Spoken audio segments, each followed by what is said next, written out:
Sí. Gracias, presidente. Soy la senadora Zagnún por la provincia de Santa Fe. Muchas gracias, ministro y funcionarios y secretario de Trabajo. Lo cierto es que cuando uno escucha y advierte cuáles son los lineamientos que ustedes plantean en torno al ministerio, no puede menos que coincidir en esos lineamientos generales. Yo escuché atentamente y coincido con el senador preopinante en cuanto a que su designación generó dentro del sector de la producción, fundamentalmente de la industria, un cierto regocijo pensando en la posibilidad de que se pudiera tomar un rumbo donde se garantizara el cuidado y la protección fundamentalmente de los puestos de trabajo y de la industria nacional. La verdad es que si no conociera mi provincia, si no supiera qué es lo que está pasando a lo largo y a lo ancho de la misma, ni siquiera tendría que estar preguntando, simplemente pediría la palabra para decirle que coincido y que acompaño su planteo. Pero quiero también abonar en cuanto al diagnóstico de situación, porque estamos atravesando por un momento de mucha complejidad desde el punto de vista fundamentalmente de la industria nacional y después voy a ingresar en algunos de los otros temas.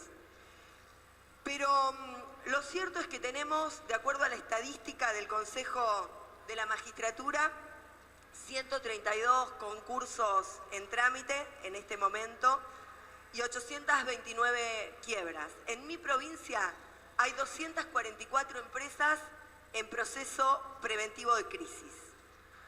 Hace muy pocos días, la Cámara de la Maquinaria Agrícola publicó un informe donde plantea que pueden haber alrededor de 7.000 puestos de trabajo en riesgo, justamente vinculados a este sector.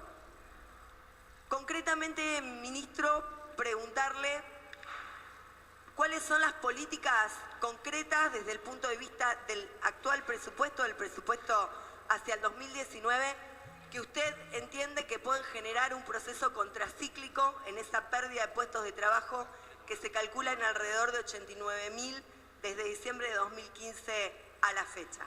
Concretamente, cuáles son las partidas y las políticas que emergen del presupuesto del 2019 tendientes a defender los puestos de trabajo de la industria y del comercio. Primera pregunta. Segunda pregunta, en torno al financiamiento, ¿cuál es el rol que va a cumplir el Banco de la Nación Argentina?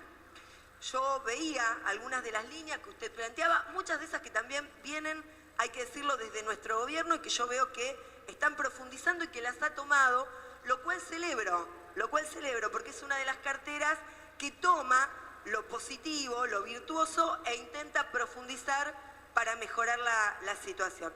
Bueno, ¿cuál va a ser el rol del Banco de la Nación Argentina? Porque a mí lo que me preocupa es que en este presupuesto 2019 hay 15.000 millones de pesos que se vuelven a descapitalizar del Banco de la Nación Argentina y a pasar al Tesoro Nacional. Digo, ¿cuál es la mirada estratégica que se tiene en torno a la banca pública y al financiamiento, que es uno de los problemas que nos plantean los pequeños y medianos industriales, los pequeños y medianos productores? Segunda pregunta. Tercera pregunta.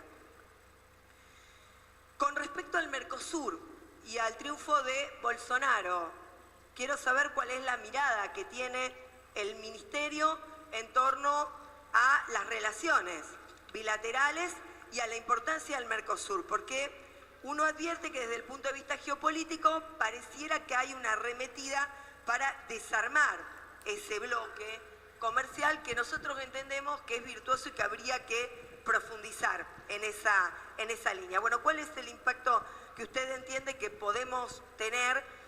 Y fundamentalmente esto que está trascendiendo de que habría una eventual devaluación de un 30% en Brasil.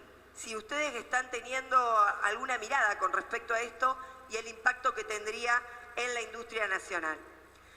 Con respecto al SENASA, al INTA, al INTI, la verdad que coincido con su planteo, pero la realidad no muestra lo mismo, señor ministro.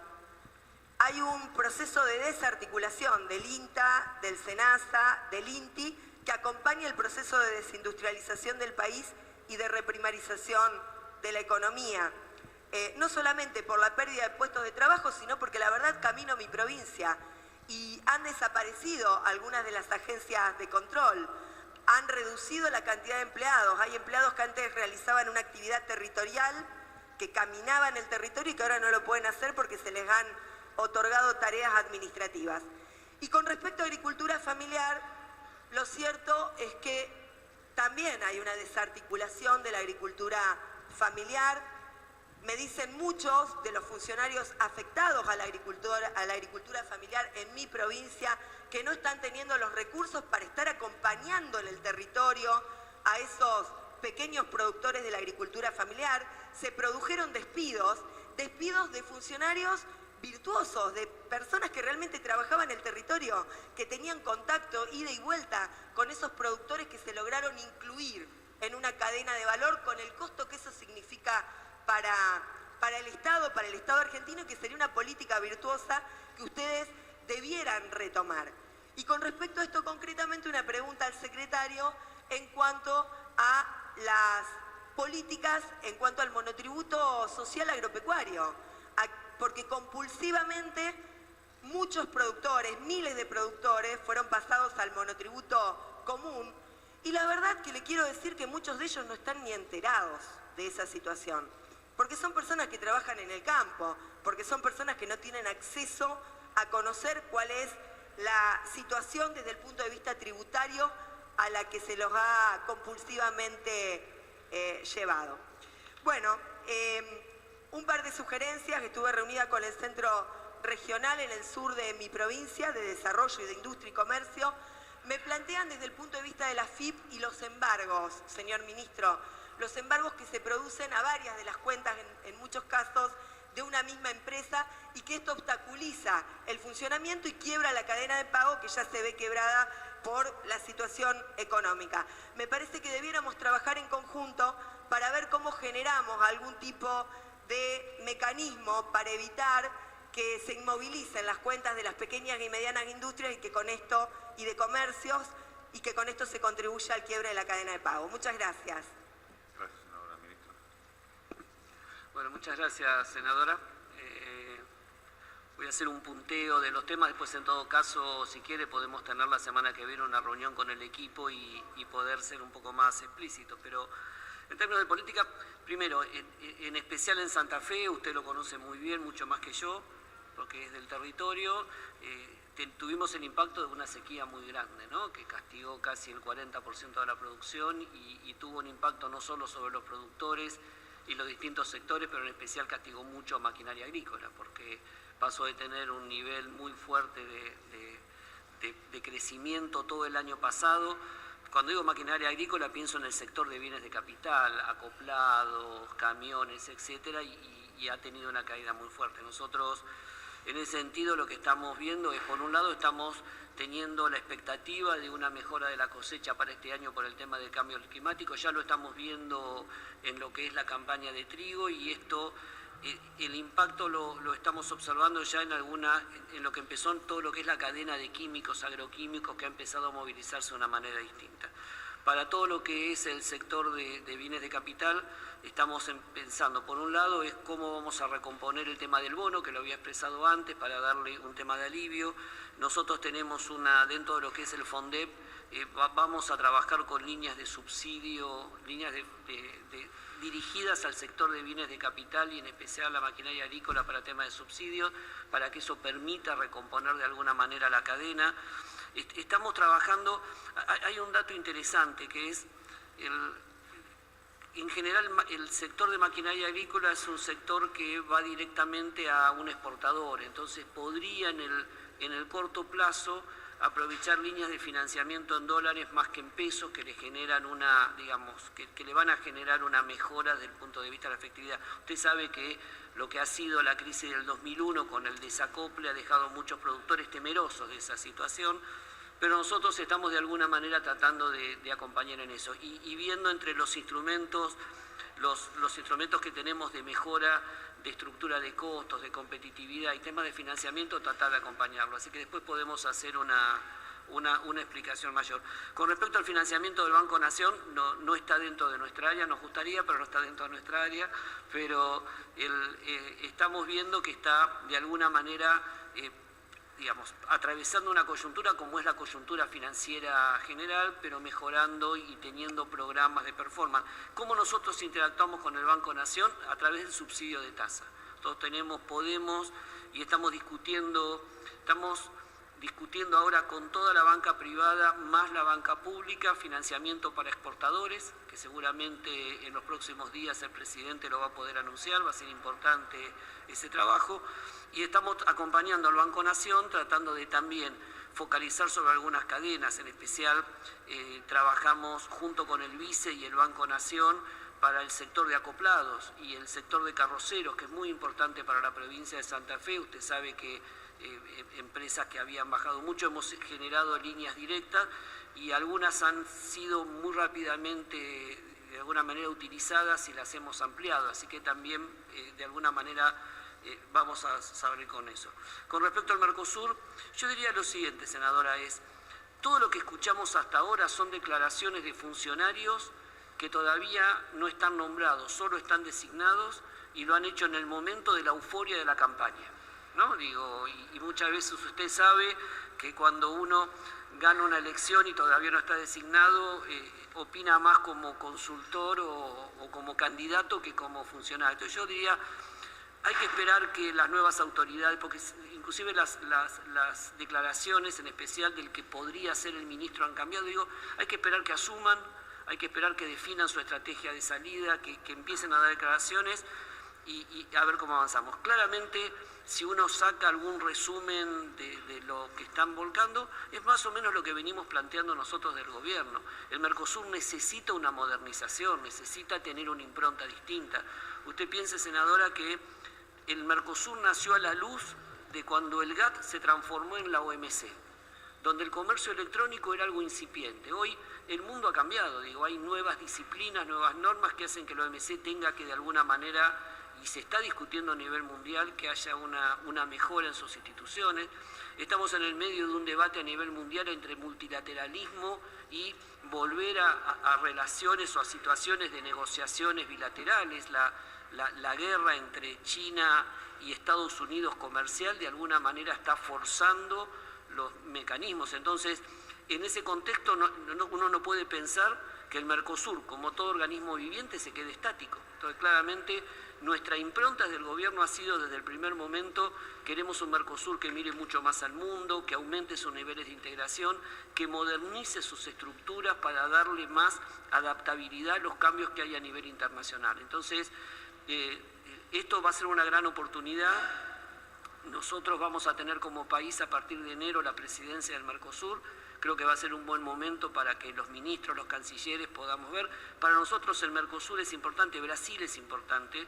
Piense que de nuestro comercio el 50% es autos, que no están en el Mercosur, hay que recordar eso, y tenemos que ver cómo potenciamos el mercado. Después, si devalúa 30% Brasil, es una cosa que no podemos saber. Claramente tenemos una ventaja a periodos anteriores, todos nos acordamos de la devaluación del 99 y lloramos, ¿no? Pero acuérdense que ahora tenemos tipo de cambio flexible. Entonces, cualquier movimiento en el tipo de cambio brasilero, uno pensaría que nuestro sistema de cambio flexible debería adaptarse para no perjudicar la competitividad de nuestra industria. Así que creo que en ese sentido no quisiéramos que pase, pero si pasara creo que hoy tenemos mayor capacidad de absorción por lo que es nuestra política cambiaria, monetaria y fiscal a los shocks externos que lo que podrían ser otras épocas donde teníamos mayores rigideces que nos impedían adaptarnos. Y me gustaría que Harvey pudiera contestar sobre los temas de agricultura familiar. Bueno, muchas gracias. Antes de contestar lo del monotributo social, me gustaría comentar también el trabajo que estamos haciendo nosotros con el Banco Nación. El ministro comentó anteriormente las líneas de financiamiento para productores en emergencia. Son líneas por 900 millones de pesos, donde desde el Fondo de Emergencia estamos bonificando tasa, 10 puntos de la tasa, destinando 90 millones de pesos para productores con certificado de emergencia. En el caso de la provincia de Santa Fe, muchos de esos productores que han estado en emergencia, decía el ministro, este año por sequía, pero en años anteriores por inundación, pueden acceder a créditos que entendemos que son muy convenientes para la recomposición productiva. Con respecto al tema del SENASA, aclarar, en el SENASA hubo por supuesto un cambio de paradigma y un cambio de la manera de trabajar, una regionalización, y en ese abordaje se hicieron algunas modificaciones, ha habido algunas desvinculaciones. No han afectado de ninguna manera ni la territorialidad ni el buen funcionamiento del SENASA, independientemente de, como usted sabe, como santafesina, hace muy poquito el SENASA ha sido reconocido a nivel mundial por el buen trabajo que ha desarrollado en cuanto a transparencia y corrupción en todo lo que es los puertos, independientemente de lo cual se sigue trabajando de manera muy eficiente y hoy se está trabajando incluso en en un ajuste de la matriz salarial de todos los técnicos del SENASA, que están muy por debajo de lo que es la matriz salarial del empleado público en general. Y todo, por supuesto, trabajando con los gremios, en permanente diálogo y llevando adelante lo que tiene que ver también con ser más eficientes y adaptar el SENASA a los tiempos que corren. Hoy explicaba el ministro la cantidad de trámites que hoy ya no se hacen en el SENASA. Eso también genera que haya gente que quizás o tenga que cambiar de actividad o quizás por las actividades que realizaban no tengan una función. Con respecto también al Banco Nación, no olvidarme, estamos trabajando en una línea de crédito para productores de agricultura familiar sobre las 600 y 601, donde muchos de estos productores, el principal problema que tienen en el acceso al financiamiento es no poder tener una carpeta. Esta línea de crédito que tiene el Banco Nación no necesita garantías, con lo cual desde la agricultura familiar los técnicos estamos trabajando para poder hacer ese análisis previo que le permita al banco subsidiar de alguna manera o modificar la problemática de las no garantías por parte de los productores. Y con respecto al monotributo social agropecuario, nosotros lo revisamos durante mucho tiempo. Es cierto lo que usted dice, muchos productores no sabían que se daban de baja, porque también hay muchos que tampoco sabían que lo tenían, y esto es una realidad. Hemos encontrado muchos productores que ni siquiera eran productores agropecuarios. Hemos hecho un rastrillaje de cuál era la verdadera situación del monotributo social agropecuario y entendimos que había cumplido un ciclo. El monotributo social agropecuario es un acuerdo entre lo que era la Secretaría de Agricultura y el Ministerio de Desarrollo Social del año 2009, ya estaba vencido hace mucho tiempo, se venía renovando de manera automática y nos parecía que no tenía el impacto ni cumplía el fin para el cual había sido suscripto. Y como le decía, aquellos productores, nosotros hicimos un reempadronamiento del cual participaron de los 100.000 beneficiarios, más de 45.000, de los cuales 21.000 pidieron seguir en el monotributo hasta fin de 2019, el monotributo social agropecuario, y después pasar automáticamente a lo que es el monotributo social, y otros 22.000 directamente se dieron de baja porque no lo utilizaban. El resto, es cierto, no se acercaron. Hicimos una campaña de difusión muy importante, consideramos que hemos tenido un éxito muy grande porque, como usted decía, muchos no sabían que lo tenían. Muchos incluso no habían dado nunca de alta la obra social y algunos que habían dado de alta la obra social lo habían hecho con obras sociales que no atendían en las zonas donde ellos vivían. Esto nos parece que en la situación en la cual estamos viviendo merecía por lo menos una revisión. Aclarar que aquellos productores que lo necesitan y lo utilizan como herramienta de formalización pueden seguir teniendo el monotributo social, en el cual el Estado paga el 75% del costo. Nosotros hemos hablado con muchos de esos productores que dicen yo puedo pagarlo, con lo cual consideramos que el impacto en el sector no va a ser negativo y también es una manera de equipararlo con muchos otros sectores productivos de la economía social que se pagan ese 50% de la obra social. Significaba para el Estado 330 millones de pesos que, insisto, considerábamos no tenía el impacto ni cumplía con el fin para el cual el monotributo social agropecuario había sido instalado en el año 2009. Ahora, tengo 6 senadores, el ministro lamentablemente tiene que dejarnos